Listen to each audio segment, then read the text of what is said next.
জামাতে ইসলাম 1971 সালে অবশ্যই স্বাধীনতার বিরোধিতা করেছে, কিন্তু বর্তমানে যারা জামাতের নেতা, সংসদ সদস্য, তাদের অনেকেরই অধিকাংশেরই জন্ম 71-এর পরে, বা 71-এ তাদের কোনো অংশগ্রহণ ছিল না বিরোধিতার ক্ষেত্রে।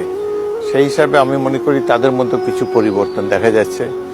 যেমন জামাতে ইসলাম গতবার প্রথমবারের মতো শহীদ মিনারে গিয়েছে, ভাষা দিবসে শহীদদের প্রতি শ্রদ্ধাঞ্জলি জ্ঞাপন করেছে।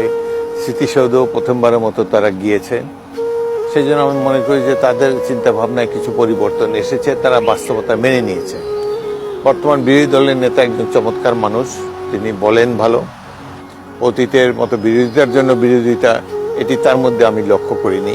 এবং জামাতেরও অনেক সদস্য, এর মধ্যে একজন তো মুক্তিযোদ্ধা আছে, আমি জানি পুরো সংসদে একজনই মুক্তিযোদ্ধা, নজরুল ইসলাম সাতক্ষীরার জামাত ইসলামের পক্ষ থেকে। আগের সংসদের একটি সংসদেও তাকে দেখেছিলাম। এবং তাদের মধ্যে আরো 2-3 জন মুক্তিযোদ্ধা ছিল 71 সালে। ডাক্তার আসজাদ রাজবাড়ির আরো একজন সদস্য ছিল। তবে তখন এই মুক্তিযোদ্ধারা নিজেদের পরিচয় দিতেন না মুক্তিযোদ্ধা বলে, এখন তারা গর্বের সাথে পরিচয় দেন যে আমরা মুক্তিযুদ্ধ।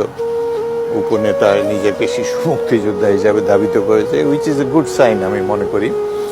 তো জামাতের মধ্যে আমি পরিবর্তন দেখতে পাচ্ছি।